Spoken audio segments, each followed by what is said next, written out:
তো যাই, তো এটা এরকম যখনই যায় তখনই এরকম ঝগড়াঝাটি করে। এদিক দিয়ে পড়ালেখার খরচ ক্লাস 4-এ ভর্তি করে দিছে ঠিক, কিন্তু বেতন টেতন দিতে চায় না।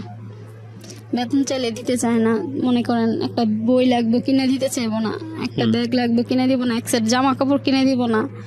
বড় বোনের জামা এটি আমার পড়তে হইতো। আমার 9 বছর 10 বছর বয়স, এত বড় মানুষের 3 পিস, এই পুরান 3 পিস এগুলো আমার দিয়ে দিত। গ্রামের বাড়ি সিরাজগঞ্জ।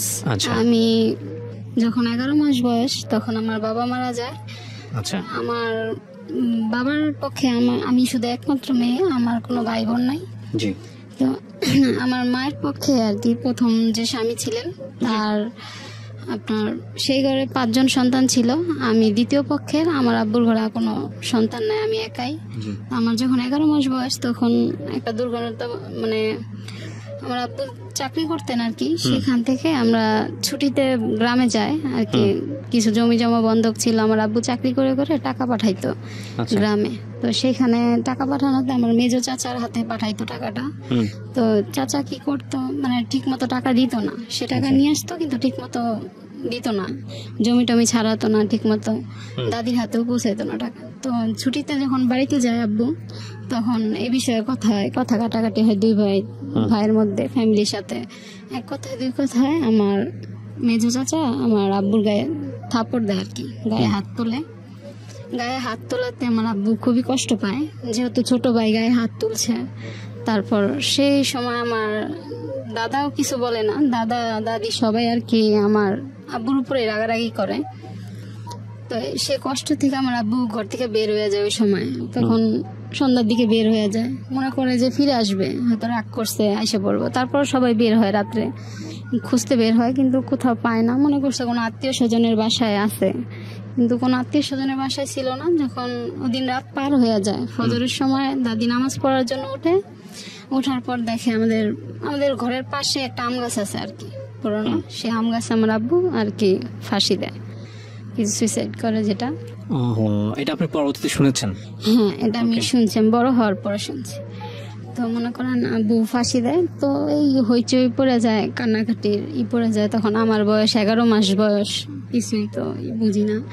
মা তো তেমন কর্ম করতো না বিয়ের পর। তো মনে করেন সবাই আর কি বলে, যদি এই কথা কাটাকাটির কথা উঠে তাহলে আমার মেজো চাচারে নাকি পুলিশে নিয়ে যাবে, একটা পুলিশের ঝামেলা হইতে পারে। সকালবেলা যখন পুলিশ আসে তো মারে শিখিয়ে দেয় সবাই, যে বলবেন যে আপনার হয়েছে, ওনার পেটে ব্যথা ছিল মারাত্মক, উনি সহ্য করতে পারতো না, পেটে ব্যথা সহ্য করতে না পারে কোন সময় যেন গিয়া এই কাজটা করছে, ফাঁসি দিছে।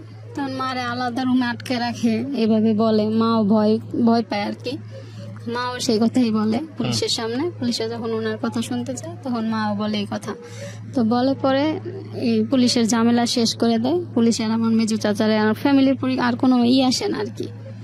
তারপর থেকে মনে করেন আমারে ওই আব্বুর ঝামেলা মিটমাট হওয়ার পর, মাটি দেওয়ার পর 1 মাসের মধ্যে আমারে আর মারে, তখন আমি তো কোলে ছিলাম, আমাদের নিয়ে আমাদের এই শহরে দিয়ে যায় আর কি। পুরনো এক বাসা ভাড়া ছিল, এই বাসায় এসে আর কি দিয়ে যায় আমার এক দাদা, শহরে দিয়ে যায়। তখন থেকে আবার মায়ের স্ট্রাগল শুরু হয়। আমার মা মনে করেন অনেক কষ্ট করে আমার বড় করছে, মার মুখ থেকে যেটা শুনছি। ইটের ভাটায় কাজ করছে, আমার সাইডে বসায় রেখে ইটের ভাটায়। ছিলেন আপনারা যখন আপনার মা এই অবস্থা? তখন ছিলাম 6 ভাই বোন আর কি। প্রথম পক্ষের 5 ভাই বোন, ওনারা ছিল ওনাদের বাবার কাছে। আপনি আপনার মায়ের একা? হ্যাঁ, আমি মায়ের একা না, আমি আমার মায়ের দ্বিতীয় বিয়ের ঘরে আমি একা। আপনার মায়ের আগের ঘরে? হ্যাঁ, আগের ঘরে সন্তান ছিল 5 জন। ওরা কি আপনার জানার পরে? না, ওরা আমাদের সঙ্গে ছিল না। জানার পরে আমার আব্বু বিয়ে করে মারে। ঠিক আছে, উনি বিবাহিত, ওনার 5টা সন্তান আছে। জানার পর আমার আব্বু বিয়ে করে। তো মনে করেন যখন শহরে থাকে তো ইট ভাঙতো, মনে করেন ইটের ভাটায় কাজ করতো। আপনাকে কোথায় রাখতো ওই সময়? সাথে নিয়ে কাজ করতো, এই সাইডে বসে রেখে আছে, মনে পড়ে না? এমনি মনে পড়ে যখন আমার 6 বছর আর কি, কিছু কিছু স্মৃতি মনে আছে। যে কাজে যাইতো, জোগালির কাজ করতো, রাজমিস্ত্রি যেটা বলে, হেল্পার হিসেবে কাজ করতো, বিভিন্ন জায়গায় নিয়ে যেত। আমি সারাদিন খেলতাম, খাইতাম ওইখানকার বাচ্চাদের সাথে। বুঝতেন না আসলে কি হচ্ছে? বুঝতাম না আর কি। ওইখানে মা কাজ করতো, আমি ওইখানকার বাচ্চাদের সাথে খেলতাম। আবার রাত শেষে সন্ধ্যার সময় টাকা টুকা বুঝিয়ে দিত, আবার আমার কোলে করে নিয়ে চলে আসতো। মানে এরকম করে আর কি কাজ করছে। এমন মনে আছে একটা, মনে করেন বালু টানতো মা, এই ঢাকায় আর কি, গাবতলির ওদিকে বালু টানছে, আমার বসায় রাখছে জাহাজের সাইডে, বসায় রেখে মা দেখতাম বালু টানতো। তখন বালু টাইনে 2টা বা 12টা পর্যন্ত কাজ করতো, কাজ করে আমার নিয়ে আবার চলে আসতো। আমি ওখানে সারাদিন বসে থাকতাম, ওইখানে খেলতাম, খেলাধুলা করতাম। তো আবার কাজ শেষ করে আমার নিয়ে আসতো, যে জায়গায় কাজে যাইতো, অনেক দূরে দূরেও কাজ করছে, কন্টাকে রাজমিস্ত্রির কাজ করতো, তো কন্টাকে মানুষ যাইতো, তো হেল্পার হিসেবে নিয়ে যাইতো। তো মা একটু সরল সহজ টাইপের ছিল, এই কারণে মারে সবাই আর কি কাজেও নিত। মনে করেন এরকম কাজ করতো, 8 তলা 10 তলা একটা সিমেন্টের বস্তা নিয়ে উঠছে, উঠতে গিয়ে একবার ব্যথা পাইছে আর কি, উঠতে গিয়ে পিঠে ব্যথা পায়, মেরুদণ্ডের হাড্ডিতে সমস্যা হয়। তো তখন থেকে আর ভারী কাজ করতে পারে না। তখন থেকে ভারী কাজ বাদ দিয়ে কি করবো, এখন তখন আমার বয়স 6 বছর হয় নাই, কাজ করতে পারে না ভারী কাজ। তখন আবার কি করলো, ব্যবসা করলো। বিভিন্ন শাক পাতা এগুলা তুলে নিয়ে আসতো গ্রাম সাইডের থেকে, আইনা মনে করেন এগুলো স্কুলের সামনে ভাগা দিয়ে দিয়ে বিক্রি করতো। আপনার সাথে নিয়ে? হ্যাঁ, আমার সাথে নিয়ে। তো আমি যখন বড় হয়েছি আমার কাছে দিয়ে দিত, মোটা বান্ধে বান্ধে আমার কাছে দিয়ে দিত, আমি আবার এগুলা স্কুলের সামনে নিয়ে বিক্রি করতাম। তারপরে আপনি পড়তেন ওই সময়? না, ওই সময় ভর্তি করে নাই, তখন আমার স্কুলে ভর্তি করে নাই। তো মনে করেন ওই সময় এরকম করতাম। আবার যখন আর একটু বুঝাইলাম, 6 বছর হয়েছে, তখন আবার স্কুলে ভর্তি করানোর জন্য স্কুলে নিয়ে যায়। তখন আগে যে ব্রাক স্কুলে মনে করেন দিত না, যে বিয়ের সামগ্রী দিয়ে দিত, ল্যাপ তোষক থালা বাসন যা লাগতো ভর্তি করলে। হ্যাঁ হ্যাঁ, একটা নিয়ম ছিল ওই সময়, 5 পর্যন্ত পড়লে এগুলা দিয়ে একদম একটা মেয়ের আর কি 5 পর্যন্ত পড়ালেখা করাইলে ওনারা এগুলা দিয়ে দিবে বিয়েতে। হ্যাঁ, বিয়ের জন্য আর কি। মিটার 5 পড়ানোর পরে বিয়ে হয়ে যাবে এরকম কোনো কিছু নাকি? এরকম হয়ে যাবে মানে দিয়ে দেয় আর কি, ওইটা নিয়ম মেয়েদের। ইন্টারেস্টিং, আমার জানা ছিল না। হ্যাঁ, এটা দিয়ে দিত। তো ওই স্কুলে নিয়ে যায়, তখন আমার 6 বছর হয় নাই। তখন আগের যে নিয়ম ছিল, মাথার উপর দিয়ে কান ধরতে হইতো, তাহলে স্কুলে ভর্তি নিব, নাইলে নিব না। তো মনে করেন এরকম আমি কান ধরতে পারি নাই, তখন আমার ভর্তি নেয় নাই। তো ওইখান থেকে আবার নিয়ে আসে। তখন আবার আমিনবাজারই তো ছিলাম, তখন ওইখানে আরেকটা স্কুলে নিয়ে যায়, সরকারি স্কুলে, তখন ওইখানে ভর্তি করে দেয়। তো ওই স্কুলে যাইতাম আইতাম, আর মনে করেন সকালবেলা হইলে ওখানকার ছেলেমেয়েরা ছিল, তো তখন ওনাদের সাথে সকালে বাজারে যাইতাম।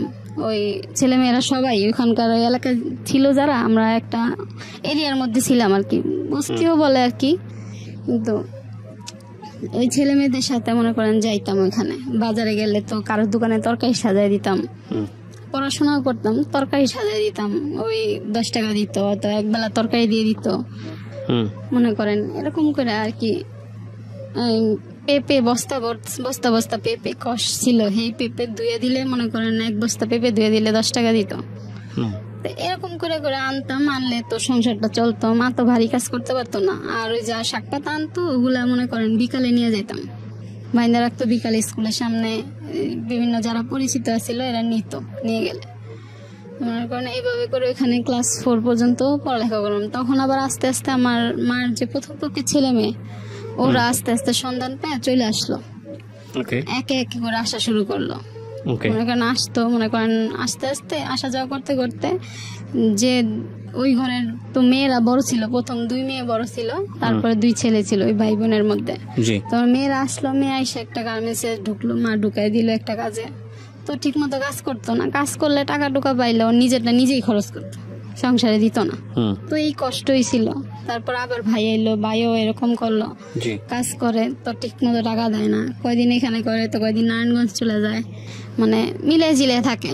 তখন আমার বড় আপা ছিল আবার নারায়ণগঞ্জ ওই সংসারে, তো উনি নারায়ণগঞ্জ ছিল, ওই বোনের কাছেও চলে যেত, আবার এখানেও আসতো। মনে করেন এরকম করে থাকতো। মনে করেন আমার দেখতেই পারতো না আর কি, ওরা সহ্য করতে পারতো, ওরা চাইতো আমার কারো কাছে দিয়ে দিই। তখন আর কি আমি আমার গ্রামের বাড়ি সম্পর্কে কিছুই জানি না, যে আমার দাদা দাদি আছে কিনা। তখন আমি বুঝতামই না যে আসলে বাবাও এরকম হয় আর কি, 2টাও হয় বাবা, মানে এটা কোনো জ্ঞানই ছিল না আমার। তো মনে করেন ওরা অনেক বকাবকি করতো, মারতো ধরতো, তো কান্নাকাটি করতাম, মার কাছে যাইতাম, তো ওই মা আবার বুঝে দিত। তো এরকম করতে করতে ওরা অনেক অনেক নোংরা নোংরা ভাষা কয় ওরা আর কি, যেগুলা শুনতেও পারি না। তখন বয়স কত আপনার? তখন 7-8 বছর আর কি। স্কুলে ভর্তি হননি তখন? হ্যাঁ, তখন আমি ফ্রিতে পড়ি। হ্যাঁ, সরকারি স্কুল থেকে আবার ব্রাকে নিয়ে আসে আমাদের বাড়ির ভিতরে আর কি, ব্রাক স্কুল খোলে, তো স্কুলে এসে পড়ি। তো তো এখানে দেখলাম আবার মা স্কুলে পড়লে আবার টিউশনি পড়তে হয়, তখন আমি 2-3 উঠে গেছি আর কি। 3 উঠছি পরে এরকম করে আর কি চলতেছে, বাজারে যাই তরকারি বেশি, সকালে ওদিকে কাজ করি, 20 টাকা দিলে আর কিছু তরকারি দিয়ে দিত, বাসায় নিয়ে আসতাম। আর মা শাক পাতা তুলতো, এইগুলো আবার বিকাল স্কুলের সামনে নিয়ে যেতাম। এগুলো নিয়ে বিক্রি করতেন? হ্যাঁ, কত টাকা হতো এই সময় বিক্রি টিক্রি করলে? এই সময় 2 টাকা আটি, 3 টাকা আটি, 5 টাকা আটি, একটা কিছু শাক মিলে একটা এক আটি করে দিত, তো 5 টাকা করে আটি বিক্রি করতাম। এগুলো বিক্রি করে টাকা নিয়ে বাড়ি চলে আসতাম? হ্যাঁ, বাসায় নিয়ে আসতাম। ওগুলা দিয়ে আবার মা সংসার চালাইতো, ঘর ভাড়া দিত, ওনার ওষুধ চলতো। তো মনে করেন এরকম করতে করতে ক্লাস 3-তে যখন উঠলাম, তো দেখে মা আর পারতেছে না শাক পাতা, তখন পানি টানি উঠে গেলে তখন আবার কষ্ট হয়ে যেত। তখন মনে করেন বিভিন্ন জায়গায় যে ধান রোপণ করতো তো ঢাকার ওদিকে, তো পানি উঠে গেলে ওনারা আবার এটি নিত না। তখন কি করতো, ওইখানকার আর কি আছে যারা থাকতো আরো আমাদের সাথে, ওনারা সবাই মিলে ওই ধান নিয়ে আসতো পানি থেকে, ডুব দিয়ে ওই ধান তুলে নিয়ে আসতো। ওগুলা কৃষকরা ফালাই দিত, তখন উঠাইতে পারবো না, পচে যেত। ওগুলাই না, ওগুলারে মনে করেন ধানগুলারে পাড়ায় টাড়ায় ওগুলারে আর কি করতো, খাবার উপযোগী করতো, ভাঙে টাঙ্গে।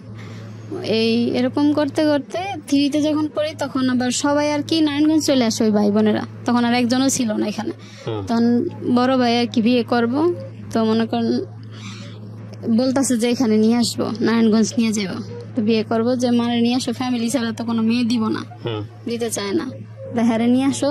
হ্যাঁ, নিয়ে আসলে আমার বিয়েটা হয়ে গেলে তারপরে আল্লাহ লাগে হ্যাঁ জেনে মন চায় হ্যাঁ যাইব। তো এরকম করতে করতে মনে করেন হ্যাঁ নিয়ে গেল আমাদের। ওকে, আমরা যেখানটায় ছিলাম তারপর তো এর মাঝে আবার যখন আমি স্কুলে পড়তাম, তখন মেজো বোনটা ওইখানেই থাকতো, ওইটার আবার তখন ওইখানে বিয়ে হয়েছে। অনেক মানে কথায় কথা আমার মারধর করতো, বাপের ঠিক নাই এটা সেটা নানান কথা বলতো আর কি। কার মেয়ে টার মেয়ে দিয়ে আসো, এটারে পালক দিয়ে দাও, কোনো হানে দিয়ে দাও, মানে দেখতেই পারতো না ওরা, মানে সহ্য করতে পারতো না আর কি। মনে করেন যে মার কাছে থাকি আমি, সহ্য করতে পারতাম না এই কষ্ট। ব্রাক স্কুলে যে পড়তাম, ম্যাডামরা আমার খুব আদর করতো, দেখতো সামনে কত কষ্ট করি, ভাই বোনের কাছ থেকে এরকম অপমান।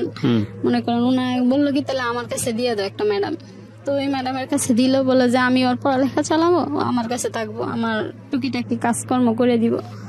তো দিল ম্যাডামের কাছে। তো এখানে আবার কাছাকাছি, তো মারে ছাড়া থাকতে পারতাম না, অল্প বয়স ছিল 8 বছর, বুঝতাম না, থাকতে চাইতাম না, আবার চলে আসতাম, বাসায় এসে পড়তাম।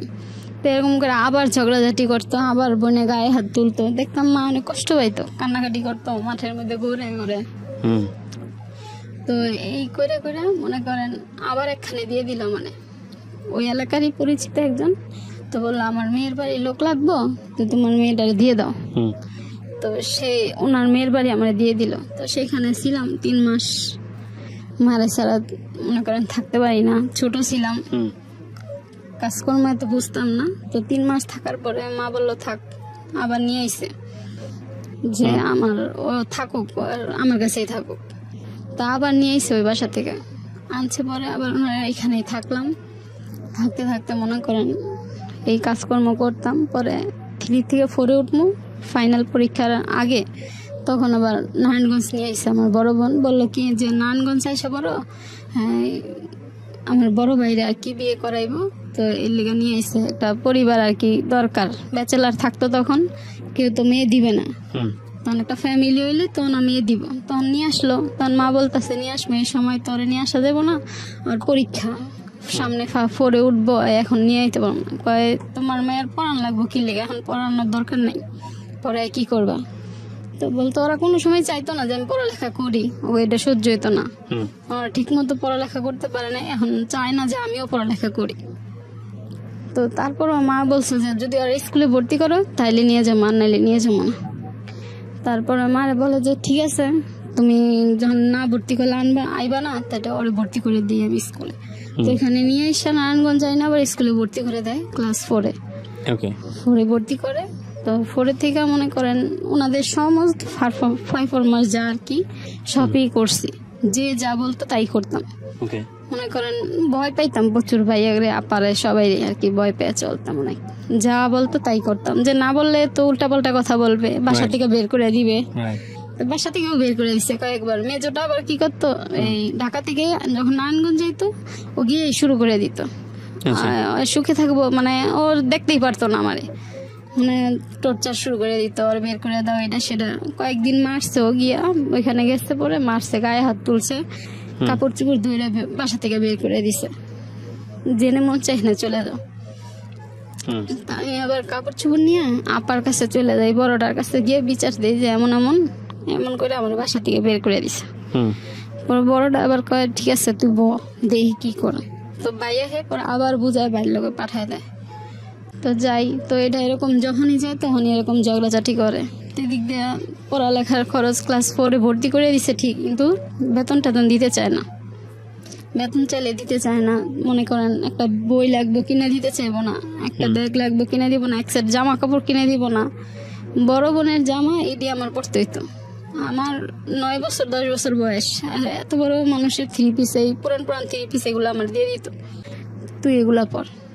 তারপরও ভাই আছে না এক্সট্রা খরচ আছে না, একটা পোশাক আশাক এগুলো কিনে দিব না, গাইড লাগতো, বই লাগতো, টিউশনি করলে বেতন দিতে হবে, দিব না। তো হিন্দু একটা ম্যাডামের কাছে পড়তাম, ম্যাডামটা বুঝতো যে না এমন কষ্ট করে ওর মাও, তো কই থেকে দিব। তো ম্যাডামটা অনেক সময় বেতন নিত, অনেক সময় নিত না। তো মা আবার কি করতো, কোনো সময় যা পারতো ম্যাডামটা দিত, ম্যাডামে কোনো সময় করতো না, কিন্তু দিয়া ওইখানে 4-এ পড়ি, 5-এ উঠবো, ওই সময় আবার বড় বাইরে বিয়ে করা মেয়ে দেখে বিয়ে করায়। বিয়ের পরে মনে করেন শুরু হয় আরেক ঝামেলা। যেমন আমি মা, তো ওনারা আবার মিথ্যা কথা বলে বিয়ে করায় যে সংসারে মা আছে, কিন্তু আমি যে আমার বোন বলে পরিচয় দেয় না, বলে এটা মা অসুস্থ, তো মারা দেখাশোনা করার লেগে মেয়েরে নিয়ে এসি। বিয়ে তা মানে মেয়ে দেখতে গেছে, সবাই চলে গেছে, বোনের ফ্যামিলি গেছে, বোনের শ্বশুর বাড়ির ফ্যামিলি গেছে, ভাই গেছে, মার কথা পরিচয় দিচ্ছে না, আমার পরিচয় দেয়নি। মানে বলা আমি নাকি মানে আমার পালক নিয়ে আসছে, পালতে নিয়ে আসছে, মার দেখশন করার লেগে আমার আনছে। যে পরিবারের সাথে বিয়ে, ওনারা তো মনে হচ্ছে ওরা দেখতে আনছে, আবার পড়ালেখা করাইব কিলি। বিয়ের পর ভাইয়ের বউ বলতেছে যে ওরা কি এর পড়ালেখা করাইবে, ওর পড়ালেখা করানো লাগবে না, ওরা পড়ালেখা করাইলে আমারও পড়ালেখা করে দিও। ভাইয়ের ওয়াইফ আর কি বলে, তো মনে করেন বলেন তারপর ওরা পড়ালেখা করাইলে আমারও পড়ালেখা হইলো। আমার বই খাতা এগুলা কি করতো, ছুঁড়ে ছুঁড়ে ফালাই দিত স্টোরুমে, ফালাই দিয়ে দিয়ে যদি আমি খুঁজে না পাইতাম তো ভাইয়ের কাছে এটা সেটা বলে মার খাওয়াইতো। তো ভাইয়া আবার চিলাচিলি করতো, আইনে দিত না, একটা গাইড লাগবে কিংবা বই লাগবে, এগুলা কোনো সময় আইনে দিতে চাইতো না। তো বলতে বলতে বলতে বলতে একটা নিয়ে আসবে এরকম। তো টিউশনি ফি তখন ছিল 200 টাকা, 200 টাকা করে ম্যাডামের কাছে 300 টাকা করে পড়তাম। তো 300 টাকাও দিতে চাইতো না। ভাইয়ের ওয়াইফ বলতো কি 300 টাকা করে দিবা, আমার ভবিষ্যৎ নাই, মানে ওনাদের ভবিষ্যতের কথা চিন্তা করে আমার টিউশনি পড়াটাও বন্ধ করে দিছে। তো স্কুলে তখন 5 পাস করি, তো 5 পাস করার পরে আবার একটা হাই স্কুলে আর কি করি, ভর্তি পরীক্ষা দিব। ভর্তি পরীক্ষার কোচিং করতে হয়, কোচিং করার জন্য মনে করেন কিছু টাকা লাগবে, 500 টাকা মনে হয়, মানে 1 মাস কোচিং করাবে 500 টাকা। তো এই টাকাটাও দিতে চায়নি। তখন আমার বড় দুলাভাই যে বলতেছে পড়ালেখা যেহেতু করাই বাদ দেওয়া, সমস্যা কি, দিলে তো বিফলে যাবেন, তো এরা রাজি হয় না, দিব না, ভর্তিই করবো না মানে। তারপর আমার বড় দুলাভাই বলে যে থাক, উনি আবার ভালো মানুষ ছিল, উনি বলে যে থাক আমি দিতেছি, পরে দিয়ে দিব না। আমার ভাই পরে ভাই দিছে অবশ্য, পরে নিয়ে নিছে, প্রথম দিতে চায়নি, পরে ভর্তি করে দিছে স্কুল, হাই স্কুলে ভর্তি করছে। ক্লাস 6-এ যখন পড়ালেখা করি তখন মনে করেন এরকম সংসারে প্রতিদিন একটা না একটা সংসারটা তখন কিভাবে চলতেছিল? ক্লাস 5-এ যখন পড়ানো, ভাইরা কি কোনো সাপোর্ট দিত? হ্যাঁ হ্যাঁ, তখন ওই যে বড় ভাইয়ের কাছে চলে যাই, বড় ভাই যে চাকরি করতো ওইটার উপরেই চলতো সংসার, ওইটার বড় ভাই চালাইতো। তখন আর আমি কোনো কাজ টাজ করি না, ওইখানে গিয়ে পড়ালেখা করি, এমনি সংসারের কাজকর্ম টুকটাক বাজার টাজার করা এগুলো আমার দিয়ে করাইতো। আচ্ছা আচ্ছা, হ্যাঁ এগুলো আমি করতাম, সকালে বাজার করা, বাজার টাজার করে দিয়ে তারপরে স্কুলে যেতাম। এরকম করে এই 6-এ পড়তেছি, প্রতিদিন একটার পর একটা সমস্যা থাকে, মনে হয় আজকে মার সাথে লাগছে, তো এইটা হয়েছে নাই কথা নিয়ে ঝগড়াঝাটি অশান্তি লেগেই ছিল সংসার, একটার পর একটা সমস্যা ছিল। তো এই সমস্যা থেকে মনে করেন 1 দিন 2 দিন 3 দিন, তো মা আবার সহ্য করতে পারে নাই। এই একটা রুম 2টা রুমই ছিল, কিন্তু এক রুমে ওনারা হাজব্যান্ড ওয়াইফ ছিল, আমার ভাইয়ের বউ, আর নিচে আমরা শুইতাম, নিচে ফ্লোরে বিছানা করে মা আর আমি শুইতাম। তো মনে করেন আরেকটা রুম ছিল মাঝখানে, যে রুম নিত ডাইনিং রুমটার মধ্যে এই সাবলেট ছিল, তো ডাইনিং রুম আর এক রুম ইউজ করতাম আমরা, আর আরেক রুম আরেকজনের ভাড়া দেওয়া ছিল। জি। তো মাঝখানের রুম আবার মামা ছিল, একটা মামা আর কি, আমার বড় বোনের ননাসের ছেলে, ওই মামা থাকতো, থেকে চাকরি করতো, ওই মামা দুইজন থাকতো ওই জায়গায়, আর আমরা ফ্লোরে শুইতাম। তো প্রতিদিন একটা না একটা ঝামেলা, মনে করেন ঘুম থেকে ওঠার আগে চিল্লাচিল্লি ঝগড়াঝাটি, হ্যাঁ হাজবেন্ড ওয়াইফ লাগিয়ে দিত ঝগড়া, তবে তো মার লেগে অশান্তি লাগছে, তবে তো ওর লেগে ঝগড়া লাগছে, এর লেগে ঝগড়া লাগছে, খুদাই নাই কোথায় ঝগড়া শুরু হয়ে যেত। তো মা একদিন দুই কষ্ট সহ্য না করতে পারে, মা চলে যায় বাসা থেকে, কিছু কাপড় চোপড় নিয়ে মা বের হয়ে যায়, ঝগড়াঝাটি অশান্তি দেখে আর থাকতে পারে না, মা চলে যায়। পরে আমি ছিলাম, মা গিয়ে অন্য একটা বাসা নেয়, ছোট বাসা নিয়ে, তখন কি করব, বাসা নিলে তো হবে না, ভাড়া আছে, খাওয়া দাওয়া আছে, একজন মানুষ, তখন আবার কিস্তি তুলে আর কি, একজনের থেকে পরামর্শ নিয়ে 10,000 টাকা কিস্তি তুলে কিছু কাপড় উঠায়, কাপড় চোপড়ের ব্যবসা করে আর কি। তো কাপড় চোপড়ের ব্যবসা করে, তখন আমি তো মাস ছাড়া থাকতে পারি না, তখন আমিও কি করি, আমিও চলে যাই মার কাছে, মা একা একা থাকবো, আমিও মার কাছে চলে যাই, ভাইয়ের সংসারের দিকে যাই, এই মার কাছে থাকতে থাকি। তো মনে করেন মা কাপড়ের ব্যবসা করতো, ওই মোটামুটি চলতো আর কি। তারপরে একদিন ভাইয়া আবার গেছে ওয়াইফ নিয়ে, ওনার বাচ্চা হওয়ার পরে আর কি, যা বলতেছে যা হয়েছে হয়েছে ভুলে যাও, তো আসে পড়ো এখানে। মা বলে যাবো, আবার যদি ঝগড়াঝাটি, আবার এই অশান্তি, আবার বের হয়ে আসবো, তারপর আবার মানুষ হাসাহাসি করবো, আবার একটা হইব, তোরা আলাদাই থাক, তোরা শান্তিতে থাক আর কি। জি। তখন এলা ভাই বলে, তো শান্তিতে যখন থাকবো, তো তোমার মাসে 2,000 টাকা করে টাকা দিব কিছু। তখন ভাই আবার নিজে ব্যবসা দেয়, ওর ব্যবসাটা ভালো চলতেছিল ভাইয়ের, তখন 2,000 টাকা করে মাসে দিত ভাই আর কি, ঘর ভাড়াটা আর কি ভাই দিত, বাকি খাওয়াবার মা চালাইতো। যেমন কাপড়ের ব্যবসা করতো, তখন আমি স্কুলে পড়তাম, তখনও ঠিক মতো আমার স্কুলের আমি টিউশনই করতে পারিনি, মানে পড়তে পারিনি কারো কাছে। ওই স্কুলের বেতনের জন্য মনে করেন এই আপনার স্কুলের যে হেড স্যার, তারপরে আপনার অধ্যক্ষ যারা আছে, তাদের বাড়ি বাড়ি যাইতাম সকালবেলা গিয়ে, যাতে পরীক্ষার আগে একটু বেতনটা কমায় দেয়, কিংবা বেতনটা মওকুফ করে। তো মওকুফ করলে তো দেখা যায় ভর্তি করাইতেই তো পারে না, তো মওকুফ বেতন দিব কই থেকে, পরীক্ষা আসলে মনে করেন পাইতাম না, রিসিট পাইতাম না, ঢুকার পরীক্ষার ফিস জমা দিতে পারতাম না, ফিস জমা দিতে পারতাম না, জমা যেত। তো ওই হেড স্যারের কাছে ঘুরতাম, ঘুরে ঘুরে মনে করেন এরকম করে নিতাম। জি। তারপর ঘুরে ঘুরে আমার বেতনটা মওকুফ করাইতাম, হয়তো ইটা মওকুফ করে মনে করেন পরীক্ষায় অ্যাটেন্ড করতে পারতাম। তখন 6 থেকে 7 উঠলাম, ভর্তি তো করাইতে পারতেছে না মা, অনেক। তখন আবার কাপড়ের ব্যবসা করে ঠিক মতো যাতায়াত করতে পারে না, ওই যে আগে যে সিমেন্টের বস্তা উঠাইতে গিয়ে ব্যথা পাইছে মেরুদণ্ডে, সেই ব্যথাটা আবার জাগে। আচ্ছা। জাগে, তখন আবার অসুস্থ হয়ে পড়ে। তখন কি করবো, ক্লাস 7-এ কষ্ট করে ভর্তি করছে, বড় আপার কাছ থেকে 2,000 টাকা না হালাতে এনে ভর্তি করছে আমারে। তো মনে করেন সেখান থেকে ভর্তি করে, এখন আমি তো টিউশনের ফি কারোর কাছে পড়তেও পারি না, একা একা আর কি পড়বো, অঙ্ক এগুলা কিছুই, এতগুলা সাবজেক্ট তো আর করতে পারি না, একা কভার করতে পারি না। কোন ক্লাস থাকে এটা? তখন 7-এ থাক। 7-এ। হ্যাঁ। আবার পরীক্ষার ফিস দিতে পারি না, বেতন দিতে পারি না, সবসময় তো আর স্যারেরা মাফ করে না। তো মনে করেন এরকম কি করব, তখন মা কি করলো, একটা কথা বলে, আমাকে কষ্ট তখন কিছুই ছিল না, একটা ফ্লোরে শুধু বিছানা করে শুইতাম, ফ্যান ছিল না ঘরে, একটা ওই কয়েকটা হাড়ি পাতিল এগুলা আর কাপড় চোপড় রাখা, এগুলাই কষ্ট করে চলতাম। এই গরমের মধ্যে পাশের রুমে হিন্দু মহিলা, উনার ঘরে বসে থাকতাম, উনি কখন কাজ থেকে আসবে, কাজ থেকে আসলে খাওয়া দাওয়া করে উনার ঘরে ফ্লোরে গিয়ে শুয়ে থাকতাম, গরমে ঘরেও থাকতে পারতাম না। তখন কি করবো, মা ওনারাও কষ্ট দেখতো, এত কষ্ট করি, মা অনেক অসুস্থ হয়ে পড়ে তখন। তো অসুস্থ হওয়ার পরে তখন ডাক্তারের কাছেও তো নিব, এত টাকাও তো নাই, ভাইয়াও কিছু বলে না, আরে বললো আমি কই পাবো, তোমার আর ছেলে মেয়ে নাই, হ্যাঁ একটা বললো আরো 1,000টা শোনায় দেয়, এই যে 2,000 টাকা দিত, সেটাও অনেক কথা শোনায় দিত, তারপরেও দিত, সে দিত, কিন্তু আর কোনো কেউ দিত না, আরো যে ভাই আছে একটা, এও দিত না কোনো সময়। মনে করেন এরকম করতে অনেক অসুস্থ হয়ে পড়ে। পরে আমি কি করি, একটা হুঁশিয়ারিতে আর কি, ছোট হুঁশিয়ারিতে জব নেই হেল্পার হিসেবে, তখন 3,000 টাকা আর কি স্যালারির মধ্যে জব নেই। তো আমার এদিকে স্কুল, তো আমি যেখানে কাজে লাগাই দেয় একজন আন্টি, ওনারে বলছি যে আমার তো স্কুল আছে, আমি অন্তত পড়তে চাই, আমি এসএসসি পাসটা তো করবো।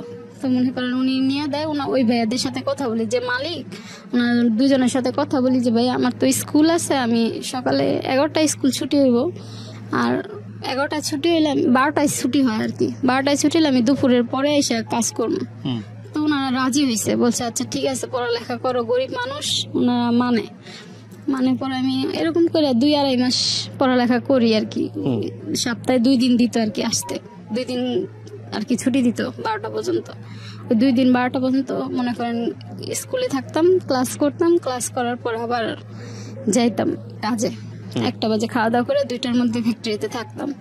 তো এরকম করে করে 2.5 মাসের মতো কাজ করি। তারপর আমার ফাইনাল পরীক্ষা শুরু হয়ে যায় 7-এর। তো ফাইনাল পরীক্ষার জন্য মা আবার বলে থাক এখন আর পরীক্ষাটা দিয়ে ফেলা একবারে। তখন আবার পরীক্ষা দেওয়ার জন্য কাজ ছাড়াই আশা করি, কাজ ছাড়া এসে পড়ি। এসে মনে করেন এই পরীক্ষাটা দেই, পরীক্ষা দিয়ে যখন 8-এ উঠবো তখন আবার ওই একই সমস্যা, টাকা নাই, কোথা থেকে ভর্তি করবো, ভর্তি এই সমস্যা। তো পড়তাম ওখানে ভালো স্কুলে, হাই স্কুলে, নাম করা গার্লস হাই স্কুল। তো ওইটার মধ্যে মনে করেন এখন তো ভর্তি করতে পারতেছে না আমারে, এখন কি করব, ভর্তি হইতে পারি না, এমন কান্নাকাটি করতেছি আমার ভর্তি করবার না, আমি পড়ালেখা করবো। তো বুঝাই তো টাকা পয়সা নাই, কি করবা, তোমার কেমনে ভর্তি করো। তা আবার কাজে ঢুকলাম আরেকজনের সাথে। এখন আপনি কোন ক্লাসে? তখন 8-এ আর কি। ওকে। এই কাজে ঢোকা বলতে কি ধরনের কাজ? এটা হুঁশিয়ারি আর কি, মিনি গার্মেন্টস বলে আর কি, দেশি মাল যে দেশি। এত ছোট বাচ্চাদেরকে ভর্তি নিত? হ্যাঁ, ওইখানে যে স্যালারি কম দিত, 3000 টাকা 2500 টাকা বেতন দিয়ে রাখতো আর কি।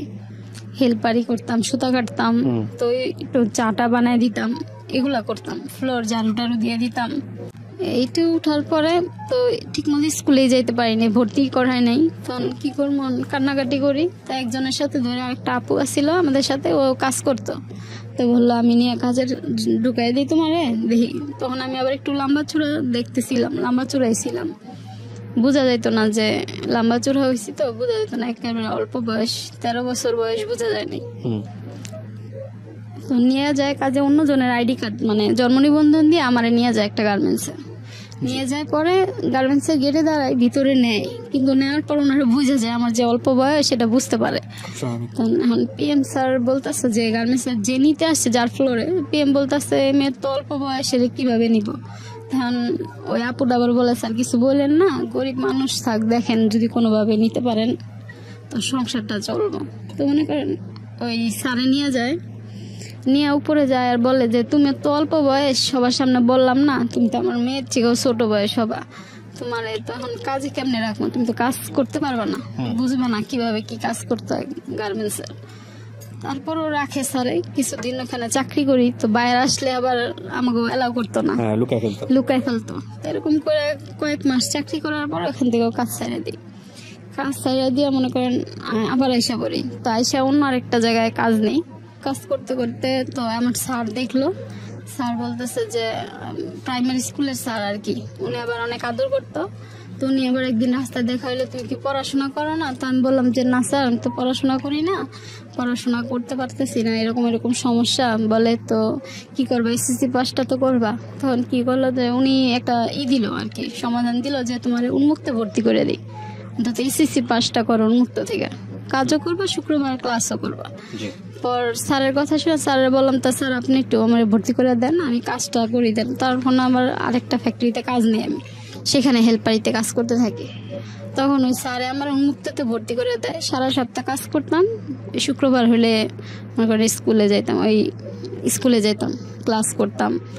এই পুরো সপ্তাহ, এমন সপ্তাহ নাইট টাইট করছি। যেমন কালকে আমার পরীক্ষা, শুক্রবার কালকে পরীক্ষা, আজকে 12টা পর্যন্ত কাজ করছি। কাজ করে তারপরে বাসায় গিয়ে আমার পরীক্ষা দিতে হয়েছে পরের দিন। ছুটি দিতে চাইতো না, কমপ্লেক্স ফ্যাক্টরি মনে করেন, বললো হইতো না। তারপরে বইলা টইলা শুক্রবার বন্ধ নিতাম, অনেক সময় কাজের চাপের কারণে শুক্রবারও খোলা রাখে ফ্যাক্টরিগুলা। তো বইলা টইলা যাইতাম, পরীক্ষার কথা বইলা, তারপরে ছুটি দিতাম। মনে করেন আজকে 12টা পর্যন্ত কাজ করছি, কালকে আমার পরীক্ষায় বাসায় গিয়ে রাত জেগে পড়তে হইতো। ওইরা তারপর এরকম করে এসএসসি পরীক্ষাটা দিই। এসএসসি পরীক্ষা দেওয়ার পর ওই কলেজে আর কি, ওই কলেজেই ভর্তি হয়ে আবার ইন্টারে ভর্তি হয়ে কলেজে। তখন আমি কাজ করি, বেতনে কাজ করে আমার সংসার চালাই। মারে নিয়ে তখন আর মা কাজ করতে পারে না, কাপড়ের ব্যবসাটা বন্ধ হয়ে যায়। অসুস্থ হওয়ার পর থেকে আর কাপড়ের বোঝা বইতে পারে না, তখন থেকে আবার আমি সংসার চালাই। তখন থেকে এই পর্যন্ত মনে করেন এখনো আমি কাজ করে করে সংসার চালাইতেছি। ইন্টার পাস করার পরে ওই গার্মেন্টসে কাজ করি। আপনার ভাইগুলো কোথায়? আছে ওইখানেই, কেউ ঢাকা থাকে, যে যার মতো আর কি। দেখে না কেউ আপনার? না না না। আপনার সংসারের আয় দিয়ে আপনার মা চলতেছে? হ্যাঁ, আমার আয় দিয়ে আর কি আমার সংসার চালাই। আপনি বিয়ে শাদী করেন না? না না, বিয়ে শাদিও করিনি। বিয়ে শাদী কেন হয়নি, মানে এটার কারণে বিয়ে শাদী হয়নি নাকি? এই একটা কারণে মনে করেন দেখলাম যে বোনেরা যে বিয়ে হয়েছে তারাও এত হ্যাপি না, মার জীবনে এত কষ্ট, মানে আমারও তো সুখ হইব তারও নাই। তো আমারও মনে হইলো যে আমি বিয়ে করলে এমন অনেক ছেলেরা অফার দিত আর কি, কিন্তু আমি কোনো সময় এগুলোর মধ্যে যাইনি যে হয়তো বা আমারও জীবনে এরকমই হবে এলোমেলো। যেহেতু মনে করেন মায়ের একটা আছে, তো ওই হিসেবে বাবা নাই, ভাই নাই। তো আমার যখন 15 বছর বয়স, 11 মাস বয়স, আমার গ্রামের থেকে আমরা নিয়ে আসছে শহরে মা। আর গ্রামে যায় আমার 15 বছর বয়স যখন, ভাই বোন অনেক খারাপ খারাপ কথা বলে, রাস্তার এটা সেটা নানান কথা বলে, তো সহ্য হইতো না। যে বলতাম যে আমার কি কেউ নাই, তুমি আমার গ্রামে নিয়ে যাও। মা বলে যে আছে, কেউ থাকবো না, সবাই আছে, নিয়ে যাবো। তো একদিন নিয়ে যায় রাত্রে। মা এই 15 বছর আগে গেছে, রাস্তাঘাট এখন এতটা মনে নাই তারপর নিয়ে গেছে গ্রামে। এই ভাই বোনের কথার কারণে নিয়ে গেছে, যে তোর যে দেশে যারা আছে তোকে পরিচয় করাম, যাতে ওরা আর তোর খারাপ কথা না বলতে পারে। 15 বছর পরে আমরা নিয়ে যাই গ্রামে। তো মনে করেন হঠাৎ যাই, তো ভুল ঠিকানায় চলে যাই। যেমন আমার দাদার নামে একটা বইলা ফেলাইছে, আরেকটা শেখের জায়গায় সরকার বইলা ফেলাইছে। তো ওই বাড়িতে নিয়ে যায় অন্য গ্রামে। তো ওই বাড়িতে ওনার জায়গায় রাইত হয়ে যায়। গ্রাম দেশে তো মনে করেন 6টার পরেই কেউ পাওয়া যায় না সহজে, আটখোলায় একদম সন্ধ্যা হইলে সবাই যার যার বাড়িতে থাকে। তো একজনের জিজ্ঞেস করতে করতে এক ভাইয়া আবার শহরের থেকে আসছে গ্রামে শীতের সময়। তো ওই ভাইয়ারে জিজ্ঞেস করলো যে এরকম এরকম, আমি তো ওনার বাড়িতে যাবো, ওনারে তো পাইতেছি না। উনি আবার আমার আব্বার ফুবা লাগে আর কি, দাদা হয় আমার। ওই দাদার বাসায় আর কি প্রথমে যাবে, যেহেতু আমার বাসায় প্রথমে একটা ঝামেলা করে আর কি আমার আব্বু মারা গেছে, সুইসাইড করছে। কি পরিবেশ এটা তো আর মা জানে না, আমার নিলে মাইরেই ফেলাইবো নাকি, এই ভয়ে মা কখনোই যোগাযোগ করে নাই। তো ওই ফার্স্ট টাইম যে ওই দাদা আবার ভালো ছিল, ওই দাদার বাসায় যায় উঠবো। তখন যায় উঠছে এমন এক বাসায়, মনে করেন যায় দেখে তো এটা তো আমার যে দাদা আর কাছে যাবো ওই দাদা না। তখন তারপর ওনারা অনেক ভালো, ওনারা দুজনই মারা গেছেন, আল্লাহ ওনাদের জান্নাত নসিব করুক। মনে করেন ওই দাদার কাছে নিয়ে গেছে। ওই দাদা বলতেছে যে আচ্ছা ঠিক আছে, যে যারে তুমি খুঁজতেছো হ্যাঁ যেহেতু পাইতেছো না, তুমি আমার বাসায় থাকো, যে কয়দিন লাগে থাকতে থাকো, তোমার আমি বিশ্রয় দিব, তোমার যে আত্মীয়র বাসা হাতে পৌঁছায় দিব আমি। তখন ওইখানেই থাকি। ভয়ে ভয়ে ছিলাম যে কোথায় আইলাম, মানে শহরে এত বছর শহরেই বড় হয়েছি, হঠাৎ গ্রামে গেছি, তারপর অপরিচিত মানুষের হাতে পড়ছি, মাইরেই ফেলায় নাকি। তো মনে করেন তারা থাকতে দিল, খাওয়া দাওয়া করাইলো।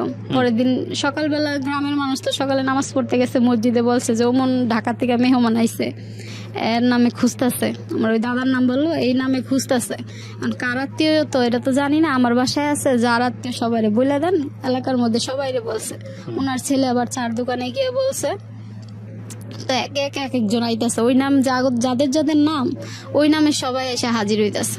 তো মারে ডাকতেছে, মা তো চিনে, মা সামনে গিয়ে বলতেছে যে না উনি না।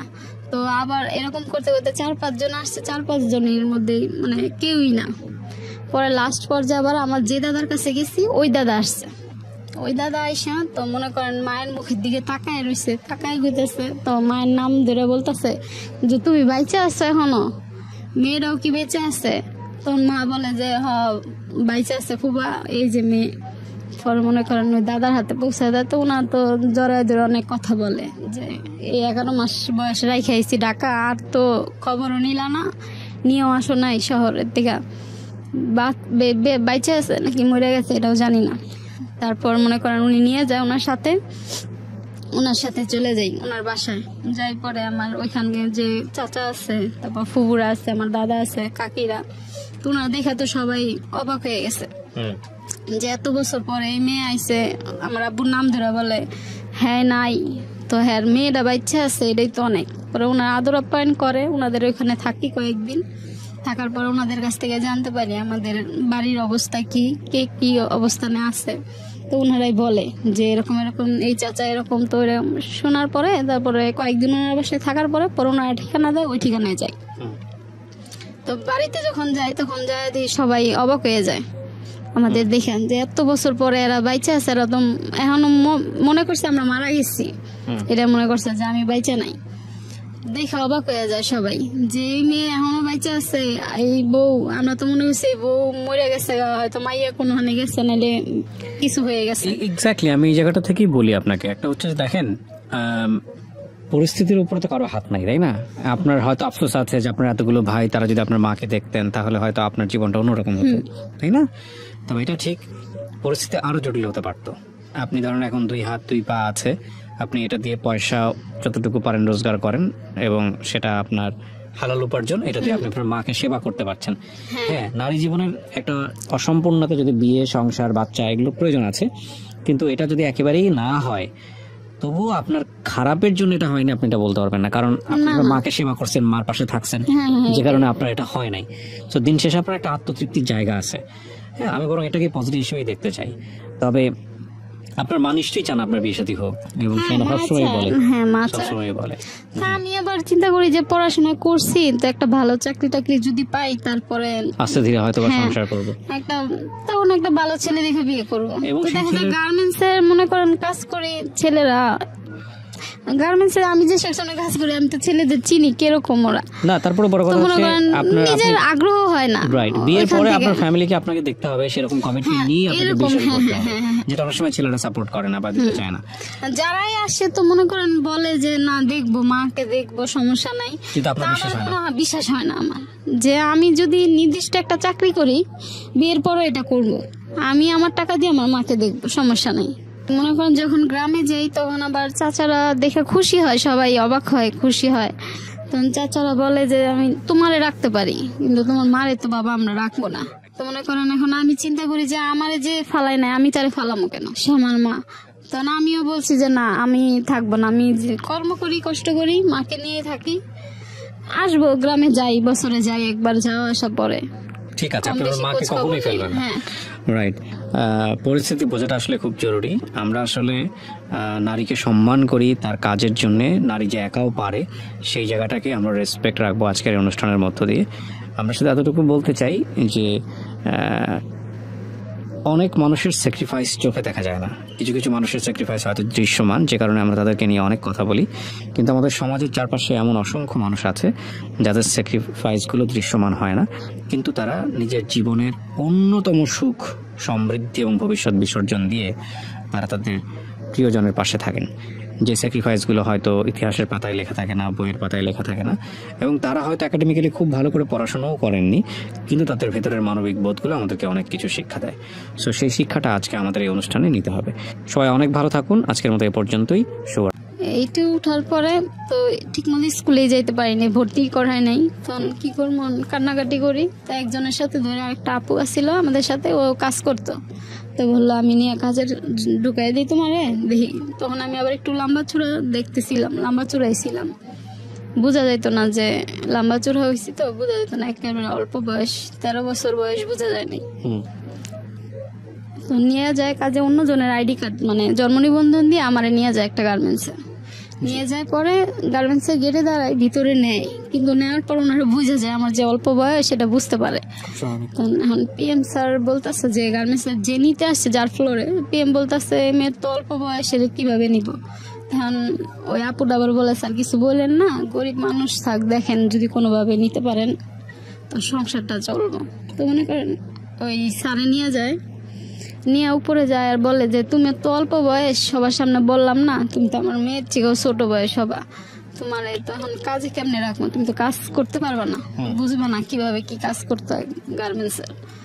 তারপরও রাখে স্যারে, কিছুদিন ওখানে চাকরি করি, তো বাইরে আসলে আবার আমাকে এলাও করতো না, লুকাই ফেলতো। এরকম করে কয়েক মাস চাকরি করার পর ওখান থেকেও কাজ ছেড়ে দিই।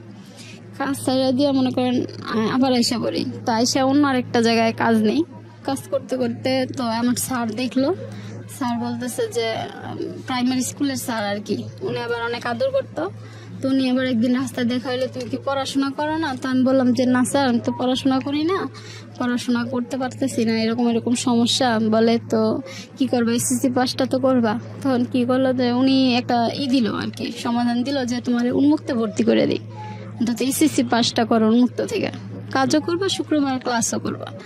পর স্যারের কথা শুনে স্যারের বললাম, তা স্যার আপনি একটু আমার ভর্তি করে দেন, আমি কাজটা করি দেন। তারপর আমার আরেকটা ফ্যাক্টরিতে কাজ নেই, আমি সেখানে হেল্পারিতে কাজ করতে থাকি। তখন ওই স্যারে আমার উন্মুক্ততে ভর্তি করে দেয়, সারা সপ্তাহ কাজ করতাম, শুক্রবার হলে মনে করেন স্কুলে যাইতাম, ওই স্কুলে যাইতাম, ক্লাস করতাম।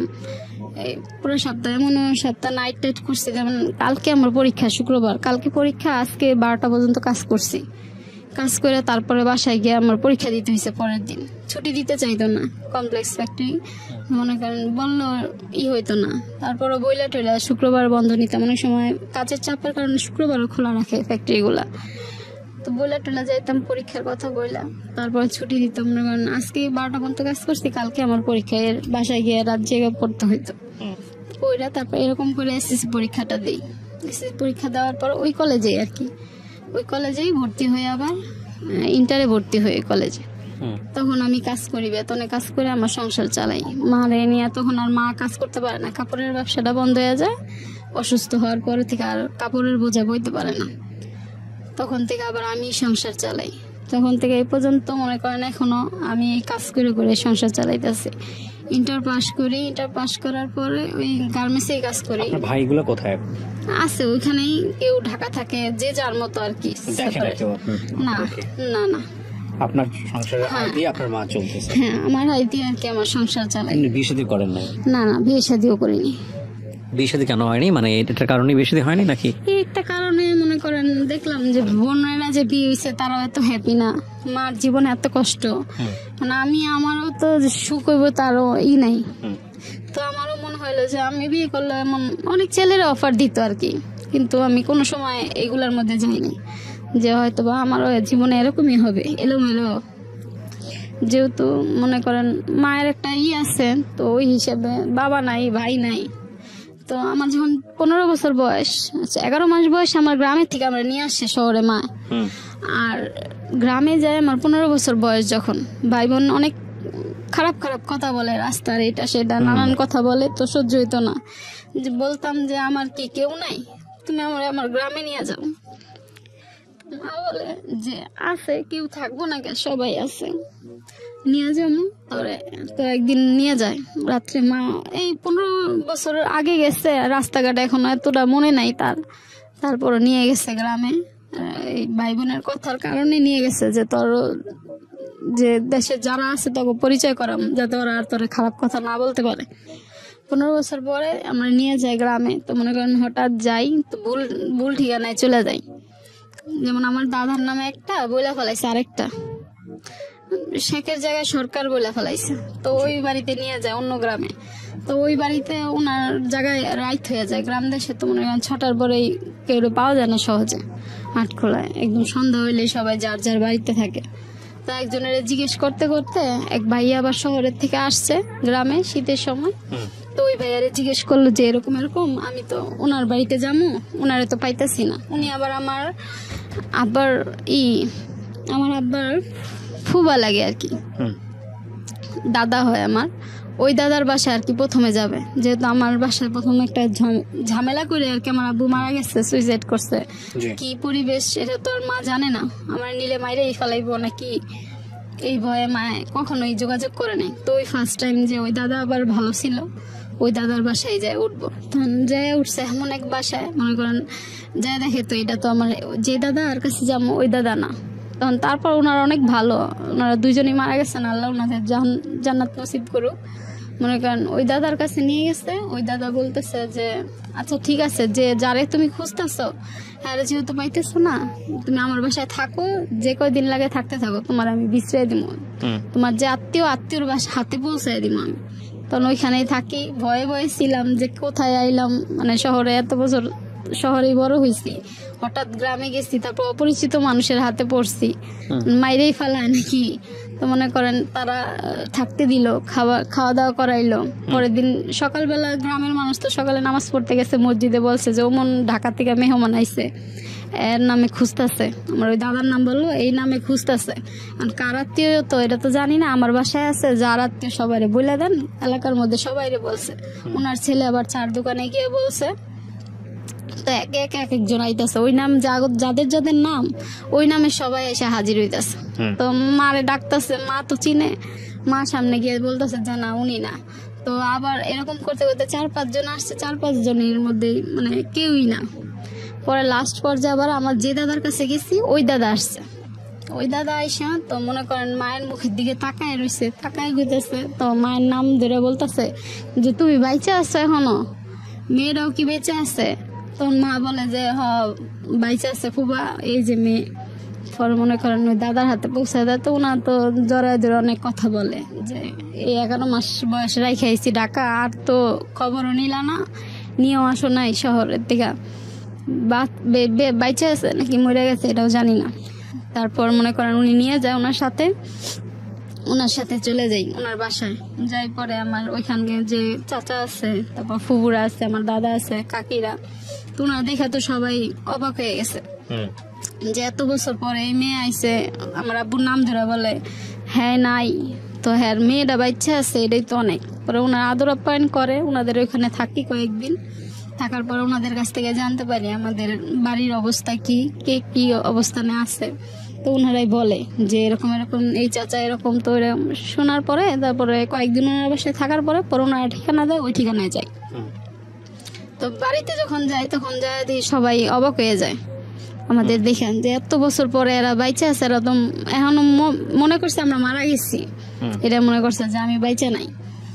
দেখে অবাক হয়ে যায় সবাই যে এই মেয়ে এখনো বাইচে আছে, এই বউ। আমরা তো মনে করছি বউ মরে গেছে, হয়তো মাইয়া কোনোখানে গেছে, নাহলে কিছু হয়ে গেছে। এক্স্যাক্টলি, আমি এই জায়গাটা থেকেই বলি আপনাকে। একটা হচ্ছে দেখেন, পরিস্থিতির উপরে তো কারো হাত নাই, তাই না?